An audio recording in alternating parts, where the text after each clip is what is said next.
Welcome to my channel রাতনাস healthy and tasty kitchen. আজকে আমি আবার চলে এলাম একটা নতুন রেসিপি নিয়ে। আর অবশ্যই কমেন্ট করে জানিও কেউ এটাকে ট্রাই করবে। হ্যালো বন্ধুরা, কেমন আছো সবাই? আশা করি সবাই ভালো আছো। দেখো, আমি আজকে একটা রেসিপি মশলা শেয়ার করছি, পুরোটা ভালো করে দেখো। আশা করি তোমাদের ভালোই লাগবে। তো অনেকদিন ধরেই আমাকে আমার এক খুব প্রিয় দিদি বলেছে যে এই মশলাটা শেয়ার করতে, তেলেগু স্টাইল মশলা। তা আমার অনেকদিন শেয়ার করা হচ্ছে না, তার জন্য খুব সরি মন্দিরাদি। আমি অনেকদিন ধরে শেয়ার করতে পারিনি, কারণ এখানে বৃষ্টি হচ্ছিল, সেইভাবে আমি মশলাগুলোকে ড্রাই করতে পারছিলাম না, কারি পাতাগুলোকে শুকাতে পারছিলাম না। তারপরে আজকে আমি পুরোপুরি রেডি করেছি, তাই আজকে তোমাকে দেখাচ্ছি। তোমাকে না, সব দিদিকেই দেখাচ্ছি। তোমরা অবশ্যই এটা ট্রাই করো, আর প্রত্যেকটা মশলায় বা যে কোনো মুড়ি, ধোসা, যার ইচ্ছা যেমন ইচ্ছা থেকেও খুব ভালো লাগে খেতে। তো দেখো, আমি এই কারি পাতাগুলোকে ভালো করে ধুয়ে আর একটা ভালো কাপড়ের মধ্যে পেতে দিয়ে আমি পাখার তলায় দিয়েছিলাম। কারি পাতা কখনোই রোদে দেবে না, শুকাতে ধুয়ে, কারণ তাহলে কারি পাতা একদম কালো হয়ে যায়। আর পাখার তলায় দিয়ে শুকালে দেখো পুরো যেমনকার তেমনই থাকে। তো আগে আমি প্যানে আগে একটু সামান্য একটু তেল দিয়ে কারি পাতাগুলো ফ্রাই করব। দেখো, গ্যাসটা আমি অন করে দিয়েছি। সামান্য অল্প একটু তেল দেবো, জাস্ট এটা ব্রাশ করার জন্য। কারি পাতাটা শুধু ফ্রাই হবে তার জন্য।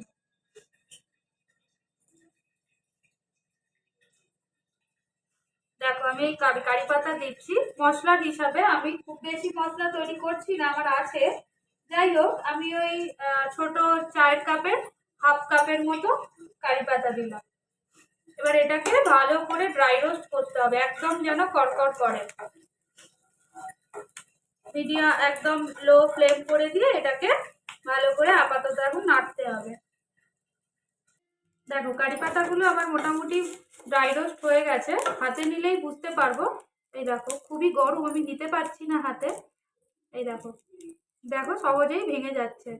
এরকম ভাবে তোমরা ক্যাপসিকামটা, এই সরি কারি পাতাটা, আমার ক্যাপসিকামটা খুবই মুখে চলে আসে, আমি তো খুব ভালোবাসি। তো এটাকে এরকম ভাবে পুরো ফ্রাই করে আগে এটাকে কিছুক্ষণ নামিয়ে ঠান্ডা করবে। এবার দেখো, ওই কড়াইতেই আমি 10-11টা মতো শুকনো লঙ্কা ভালো করে ড্রাই রোস্ট করবো। সব একটা একটা করেই করতে হবে, একসাথে দিলে কিছুটা কোনোটা বেশি হয়ে যাবে, কোনোটা কম হয়ে যাবে, তাহলে মশলার টেস্টটা খুব একটা ভালো হবে না। আমি অনেক দিন থেকেই ভাবছি এই মশলাটা শেয়ার করব। আমার এখানেও 2-1জন দিদি থাকে, তারাও বলে যে কি মশলা একটু জেনো। তো আমার আর জানা হয়ে উঠতো না, মানে জেনেছি অনেক দিনই, করে যে দেখাবো আমি আর সেটা আর করেই উঠতে পারি না, কারণ ওরা কিছুটা দিয়ে দেয়, আমি হয়তো করলে তাড়াতাড়ি করে ফেলি, এরকম একটা। তো যাই হোক, অবশেষে আজকে এটা দেখানোর সময় এসেছে, দেখিয়েও দিলাম। আর বিশ্বাস করো, এই মশলাটা করে তুমি 1 বছর তুমি রাখো, 6 মাস থেকে 1 বছর কিচ্ছু হয় না। হ্যাঁ, তোমার যে কোনো মশলা, মানে যে কোনো আলুর দম বলো, যাতেই বলো, মাংস বলো, তুমি ওপরে যদি একটুখানি দিয়ে দাও সবের মাঝখানে, যেমন সুন্দর টেস্ট হয় তেমন, মানে কালারটাও খুব সুন্দর হয়। তো দেখো, এই কথা বলতে বলতে আমি এগুলোকে আগে ভালো করে ড্রাই রোস্ট করবো। দেখো, শুকনো লঙ্কাও মোটামুটি ড্রাই রোস্ট হয়ে গেছে, দেখতেই পাচ্ছ কালার চেঞ্জ হয়ে গেছে। এবারে পরে আমি যেটা দেবো সেটা দেখাই। দেখো, এবার আমি এই চামচে 6 চামচ ধনে দিলাম। তোমরা যদি আরো মশলাটা বেশি করতে চাও তাহলে তোমরা আর একটু বেশি চামচ দেবে। দেখো, আমি 6 চামচ দিলাম। এবার এটাকে একটু আগে ড্রাই রোস্ট করবো।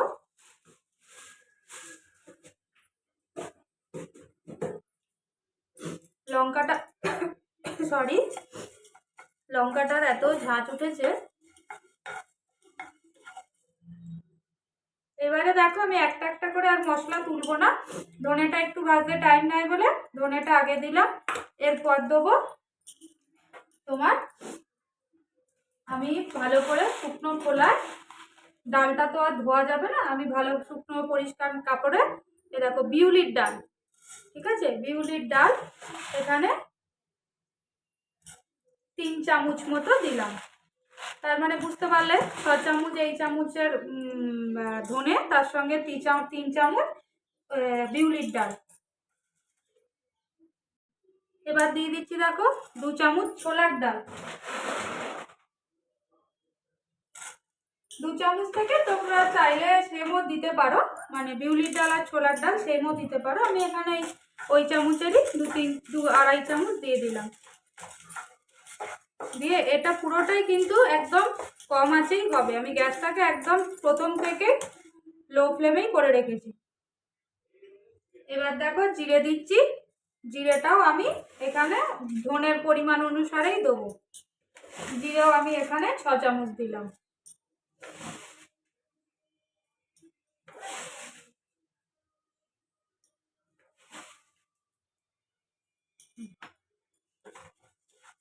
প্রত্যেকটা মশলা ভালো করে মানে পুরো ড্রাই রোস্ট করে, আর যেহেতু শুকনো লঙ্কা আর কারি পাতাটা প্রথমে আলাদা ভাজতে হবে, তোমাদের আগেই দেখালাম। আর এগুলো আস্তে আস্তে একটা একটা করে মিশিয়ে মিশিয়ে ভালো করে ড্রাই রোস্ট করতে হবে। দেখো এবারে আমি সর্ষে আর জিরে ওই একই টেবিল স্পুনের, এই টেবিল স্পুনেরই আমি 2 টেবিল স্পুন সর্ষে আর জিরে বলছি, মেথি, এই 1 টেবিল স্পুন মেথি। মেথিটা তো তিতো হয়, আর বেশি ড্রাই রোস্ট করলে মেথি একদম পুড়েও যায়, ওই জন্য মেথি দিলাম সবার শেষে। দিয়ে এত সুন্দর মশলার গন্ধ এসেছে। বন্ধুরা তোমরা ঘরে ট্রাই করো, দিদি বোন বন্ধু যে যারাই বলো, করে আমাকে অবশ্যই জানিও যে সত্যি দিদি তুমি একটা মশলা দেখিয়েছো। বিশ্বাস করো এত সুন্দর খেতে লাগে। আমি ট্রাই করে রাখি বলে ওদের থেকে শিখেছি, খুব ভালো লাগে, অসাধারণ। তোমার আর অন্য কিছু মশলার দরকারই হয় না। এবারে দেখো আমি রসুন খোসা ছাড়াইনি, খোসা শুদ্ধই রসুনগুলো দিয়েছি। মোটামুটি তোমার ওই ছোট রসুনের পুরো একটা গোটা রসুন দিয়ে দিয়েছি। এবার তোমরা যদি চাও যে নিরামিষ করে রাখবে তাহলে আর রসুনটা স্কিপ করতে পারো, তবে রসুনটা দিলে টেস্টটা বেশি ভালো হতো। আর এর মধ্যে দেবো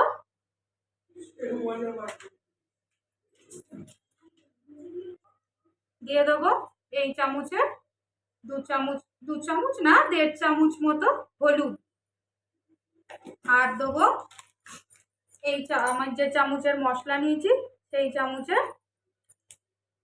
2 চামচ কি 3 চামচ মতো আমচুর পাউডার।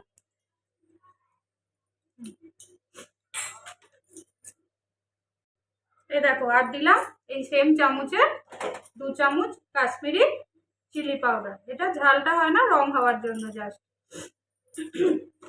দিয়ে এবারে ভালো করে নাড়াচাড়া করতে হবে। দেখো এগুলো মোটামুটি সবই ড্রাই রোস্ট হয়ে গেছে, আর কারি পাতা শুকনো লঙ্কাও আমি আগেই ড্রাই রোস্ট করে রেখেছি। এবারে এগুলোকে আগে ঠান্ডা হতে দেবো। ঠান্ডা করে তারপরে মিক্সিতে পেস্ট করলে তৈরি হয়ে যাবে তেলেগু স্টাইল মশলা। আর সমস্ত রকমের সব কিছু তরকারিতে তোমরা আবারও বলছি, আগেও বলেছি, সব কিছুতে তোমরা দিয়ে খেতে পারো। দেখো রেডি হয়ে গেছে আজকে আমার তেলেগু স্টাইল মশলা। তোমরাও ট্রাই করো। আর মন্দিরাদি তুমি তো অবশ্যই ট্রাই করে জানিও কেমন হয়েছে। চলো টাটা। আমার রেসিপিসগুলো যদি আপনাদের ভালো লেগে থাকে তাহলে অবশ্যই সাবস্ক্রাইব, শেয়ার অ্যান্ড কমেন্ট